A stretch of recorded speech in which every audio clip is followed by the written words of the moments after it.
What is infiltration? Infiltration is a soil-water movement and the process of water flow from one point to another.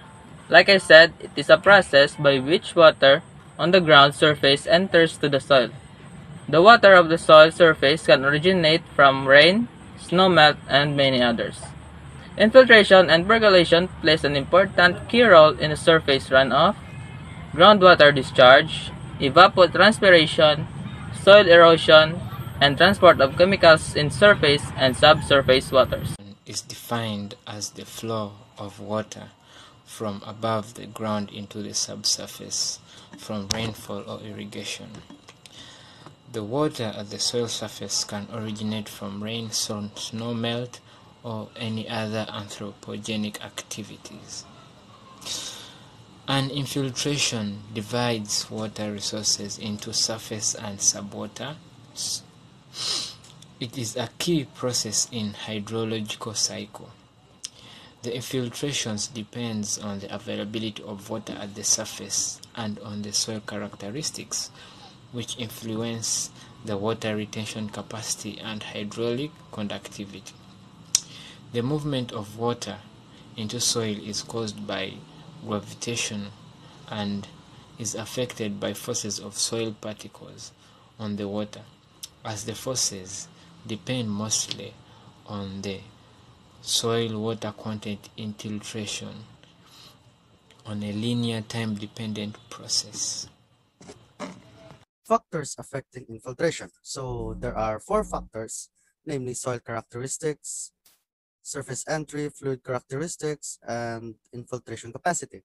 So we will explain each of these one. So let's start with soil characteristic. Soil thickness and capacity of infiltration could affect its total infiltration and degree of saturation. Second is surface entry. Surfaces that is covered with grass, plants, or any large vegetation may affect infiltration, for they can cover pores which are opened by raindrops. Slope of land, compaction, and land use.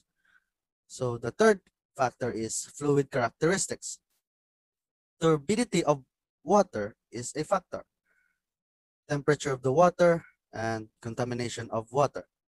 So last factor is infiltration capacity, rate of which the soil can absorb the water, and porosity.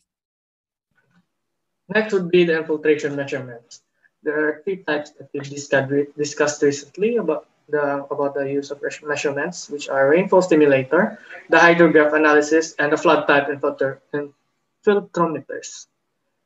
First one would be the rainfall stimulator. It is an array of tubes of different sizes, may be used to produce rainfall of different sizes. Its advantages would be the raindrops would be in different sizes, so that the land itself could adjust in different types of rainfall. Or in short, its definition would be using an alternative or makeshift rainfall to a specific area to check for its infiltration. Next would be the hydrograph analysis.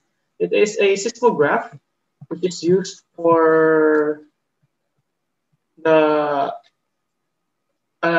infiltration purposes, and also it is the distinguished from storm flow and base flow, and it is often used for predictions on the likely form of future storm events. And lastly would be the flood type stimulators. Flood type stimulators has 2 types, which are the single or tube type simple infiltrometer and the double ring infiltrometer.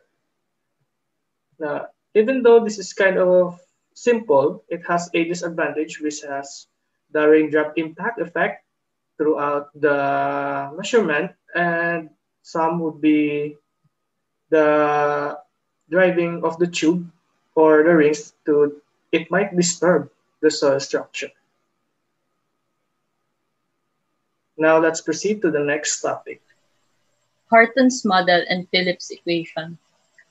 Horton's model assumes that the rainfall exceeds infiltration rate, so that there must be ponding at the surface and reduction in filtration rate with time. If, however, the rainfall intensity does not exceed the rainfall rate, there's no need to drop the infiltration rate. Phillips' equation, on the other hand, is a combination of Darcy's law and flow continuity equation that provides a general water flow equation for unsaturated soils. Simplest application for this equation is for describing horizontal water into soil infiltration. Horton's equation is given as f of function t is equal to f sub c plus the quantity of f sub 0 minus f sub c multiplied by e raised to negative k multiplied by t, where f is the infiltration capacity, f sub c is the minimum infiltration rate or the final infiltration capacity, f sub 0 is given as the maximum infiltration rate or the initial infiltration capacity, k as the constant on how long it takes for a rain to force the soil from its initial to its final infiltration capacity, and t as the time from beginning of the rainfall. The other Horton's equation is given as f sub t equals f sub c multiplied by t plus the quantity of f sub 0 plus f sub c divided by k multiplied by 1 minus e raised to negative kt, whereas it is used to find the total volume of infiltration F after the time given. Horton's model. One of the first attempts to describe the process of infiltration was made by Robert Horton in 1933. He observed that the infiltration capacity reduced in an exponential fashion from an initial maximum rate f sub 0 to a final constant rate f sub c. The Horton equation for infiltration is given with the equation shown earlier. It shows the variation of the maximum infiltration capacity with time t. After some time, when the soil saturation level reaches a certain value, the rate of infiltration will level off to the rate f sub c. In line with this, all are empirical parameters which must fit to each soil type using data from a ring infiltrometer experiment. Horton's equations are only valid after ponding or deteriorated. The equation assumes that the rainfall exceeds infiltration rate so that there must be ponding at the surface and reduction in infiltration rate with time. As shown on the table, the rate of decay decreases as time after ponding. Phillips equation. As discussed previously, Phillips equation is a combination of some equations, one of which is Darcy's law. Darcy's law is an equation that describes the flow of a fluid through a porous medium. It is based on results of experiments on the flow of water through beds of sand, forming the basis of hydrogeology, which is a branch of earth sciences.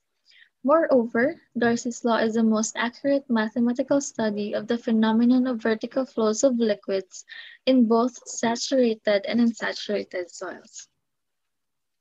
Shown on the slide is the Phillips equation, whereas A is equal to the minimum infiltration capacity and S is equal to the initial infiltration capacity. Both S and A depend on soil properties and initial moisture content. So next is the green AMP model. It is a complicated problem and we are trying to quantify the amount of water that goes into the soil because we have all the nonlinearities of the structure of the soil and whether it is saturated or unsaturated. And so it is hard to exactly predict the movement of water in the soil. So we try to estimate things. And one of the useful models for estimating the water movement in soil is the green AMP model. So the green AMP model is defined as the most useful in estimating water movement in soil. Infiltration model developed from an approximate theory to an exact solution. This method derives an equation for a total depth of infiltration. It also assumes that the wetting front is present in the soil profile and that the front separates the profile into an upper saturated zone and a lower unsaturated zone, where the water content is kept at the initial soil value. Lateral movement of soil water content is neglected, even in cases where the land surface is no longer perpendicular to the gravity vector. So now we have the assumptions in the green AMP model. So we have the HO, or the depth of water pounding in the surface. We also have the L, or the wetted depth, or how deeply the wetting front penetrated into the soil. While N is the void content of the soil, and delta theta is how much moisture has increased, or the increase in moisture as the wetting front passes. We also have the initial theta, or the initial water content within the soil. So next is we have the green AMP equation for cumulative infiltration. So it is equal to the function of hydraulic conductivity K, or K is also equal to how easily the water moves through the soil, multiplied by T, or time period during which infiltration occurs, plus the suction head. So the suction head is the pressure that the water experiences as it is being drawn down to the soil. And theta is the water content of the soil, or the increase in soil moisture during infiltration. We also have F of T at both sides of the equation, so it is an implicit equation. Green AMP equation for infiltration rate.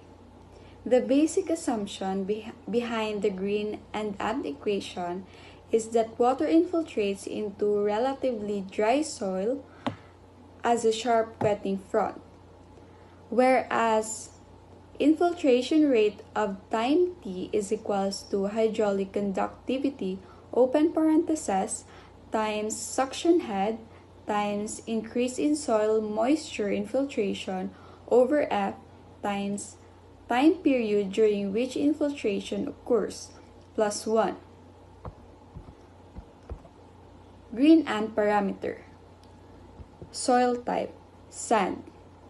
Its porosity is 0.437. Its effective porosity is 0.417. Suction head in millimeter is 49.5. Hydraulic conductivity in millimeter or head conductivity is 117.8. And in loamy sand, its porosity is 0.437. Its effective porosity is 0.401, suction head is 61.3, and hydraulic conductivity is 29.9. Now we go to ponding time. Ponding, from the word ponding or pond, which is to hold back or dam up to form a small lake. The excessive accumulation of water in low-lying areas that remains after 48 hours after the end of a rainfall under conditions conducive to drying. Ponding time. It is a term used in hydrology and refers to the instance when a land surface becomes saturated from rain and ponding water occurs. Ponding occurs when the rainfall or the precipitation rate is equal or greater than the infiltration rate. So basically, when precipitation or rainfall occurs and the soil is overwhelmed and its infiltration capacity can take no more than that's when ponding occurs.